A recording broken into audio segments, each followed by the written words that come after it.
Federal Inland Revenue Service, FRS, and Chairman Joint Tax Board, JTB, who is ably represented by Mrs. Chiaka, Ben-Obi,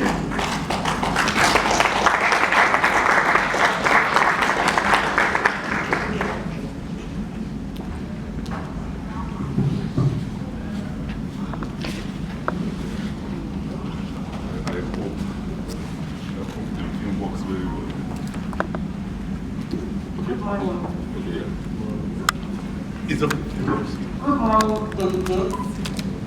I have already been introduced. My name is Chiaka.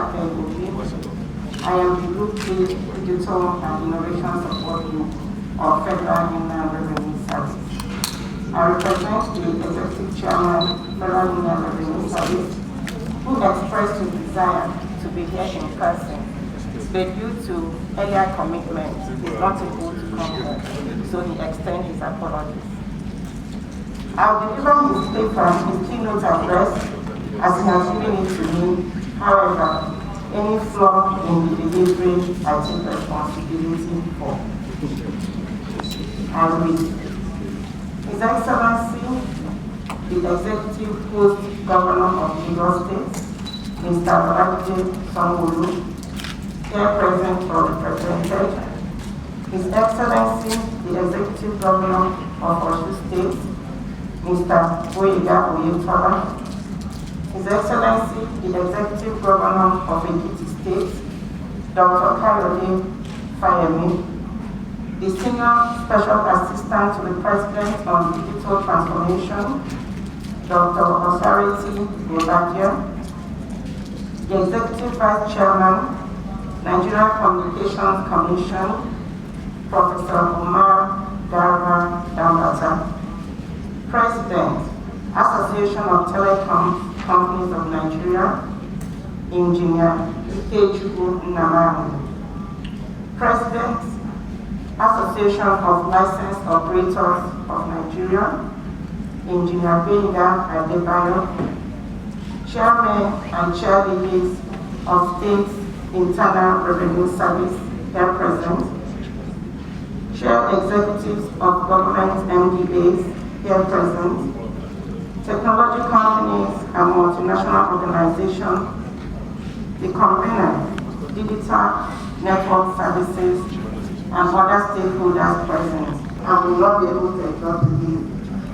I am honored to welcome you today to the Nigerian Egovernment Summit 2021 holding at Sheraton, Lagos, Nigeria. Technological advancement, changing global rules and regulations, growing demands of citizens, among others, have brought about a lot of changes to the way things are across the spectrum, be it private sector, public sector, or educational institutions. For government and its MDAs, the way they interact with stakeholders at large and deliver at the right time and quality is key. That is why the theme of this summit, e-government adoption in Nigeria, opportunities and challenges, is timely and could not have been a better choice. I must share that FRS is not ready to be left behind in this wave of transformation. Hence, it has been undergoing transformation to tackle the demand by re-engineering these processes and adopting emerging technologies to improve taxpayer experience, strengthen the institution, because to increase its revenue generation capabilities and ultimately economic development of Nigeria. However, for any organization, institution, or government to gain from the benefits of adopting ICT, technology must be implemented and used effectively. This is why the transformation to use of ICT to provide services by government, that is e-government, is slowly gaining ground across the world. This discourse today, therefore, highlights the inclusive nature of technology and effectiveness as it relates to government organization and Africa's development. Now, newer tax laws, because of the new ways of doing business, digital economy, and tax authorities going digital by adopting digital tax administration.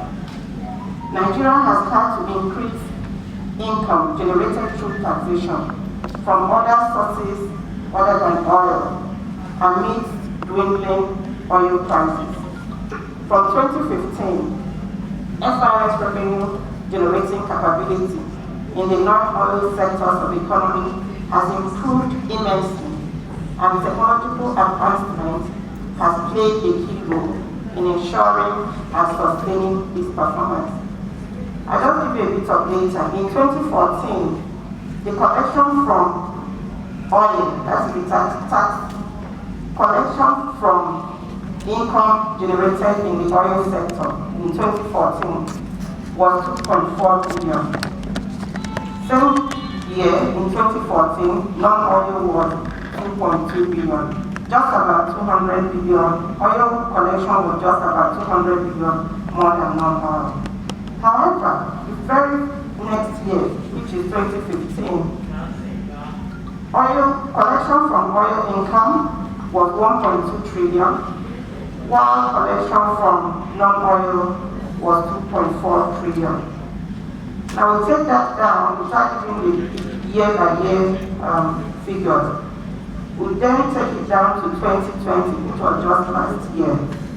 Collection from oil was 1.5 trillion, and collection from non-oil income was 3.4 trillion. Now taking the first 7 months of this year, 2021, that's January to July. So far, the collection from oil between January to July was 709 billion, while non-oil was 2.4 trillion. The FRS has embraced technological advancement by implementing a range of ICT initiatives to drive revenue generation in order to sustain national development. Some of the initiatives include, first, reduction of VAT at source, enabled by legislation, that is Finance Act 2019 and 2020. There is also Finance Act 2019 and 2020 also enabled taxation of entities with significant economic presence in Nigeria. With the use of technology, FRS is currently exchanging information with state inland revenue services through JTB, also with CAC, with the automatic deduction of stamp duty payable by companies that have been registered by CAC. We are also able to do real-time validation and verification of companies that are trying to register with the tax authorities. But some of us who have currently registered with CAC, you will see that the CAC registration document comes with the TIN number of the corporate embedded in it. We have also described our own in-house developed tax administration system, which we call Tax-Mat. It's an end-to-end automation of FRS tax processes. It was developed by staff of FRS. We're also handshaking with Nigerian Customs via Trade Portal. We're also doing automatic exchange of information with banks and OECD countries. Our internal processes have been automated, such as HR, our finance and admin functions, our audit function, and then our procurement is currently undergoing automation. We've also automated stamp duty collection, among others. FRS recognizes that technology in itself will not change behavior. Current trends in tax administration digitization suggest that to achieve effective voluntary compliance, implementation of these technologies must be complemented with the adoption of compliance improvement models.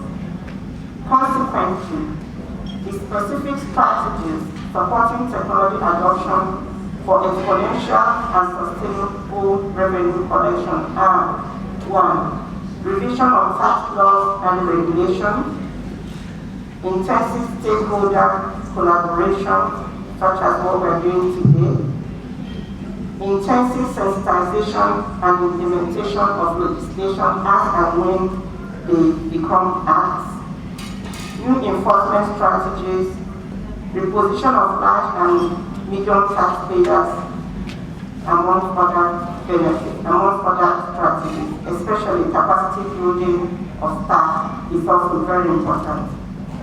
So far, the benefits of adopting e-government framework in FRS have been immense: online fight on taxes by taxpayers, easy remittance of taxes by taxpayers, accountability in tax administration, improved tax delivery to taxpayers, increased revenue generation capability, smooth and automatic exchange of data and information, improved technology-based compliance control, simplified reports for planning and decision-making, reduced cost of enforcing compliance, enhanced staff efficiency, improved provision of an enabling environment for Nigerian businesses, and economic viability and growth of FRS and Nigeria are some of the gains of e-government for FRS, among others. Adoption of e-technology for e-governance by FRS has not been hit-free without these challenges. Some of the challenges government organizations may face, and which FRS has also encountered, has been speedy revision and implementation of legislation to support the NPA in achieving its targets. Having to deal with multiple vendors and systems, there is no single off-the-shelf solution. Technology investment is and could be expensive to procure and maintain. Low adoption of technology if there is no effective follow-up and enforcement measures. Constant evolution of technology, both in terms of cost reduction and improved performance for the devices and solutions. And most importantly, and we seem to overlook, especially in the MDAs, is internal resistance to the change. Those that are used to the manual way of doing things, and those that manual way of doing things seem to be favored. Technology advancement for e-government presents huge opportunities. It is a key enabler and the cornerstone of any nation's development. Thus, adoption is key. One of the reasons we are here today is because the path to successful implementation of e-government is complex, sometimes requiring legislative support, effective design of administrative and technical procedures, and extensive consultation processes with key stakeholders. However, government agencies contemplating the implementation of these technologies can leverage the growing body of experiences that we have here today. It may be too much to imagine a future where people enjoy paying their taxes. However, with the implementation of e-government platform, FRS imagines a future in which the experience of paying taxes will become virtually painless. The FRS is ready to partner with the MDAs, technology companies, multinational organizations, and other stakeholders here present today for e-government initiatives that will increase tax compliance, increase revenue generation, and accelerate Nigeria's economic growth. That said, I welcome you once again with great pleasure to this summit and trust that the sessions will enrich and equip us with useful information. We can apply useful information we can apply at our respective MPAs. I wish everyone a very productive deliberation ahead of us. Thank you. Mr. Muhammad Nami, with the FRS. All right, so I did promise that despite all the hiccups here and there, that I was going to be able to manage our time.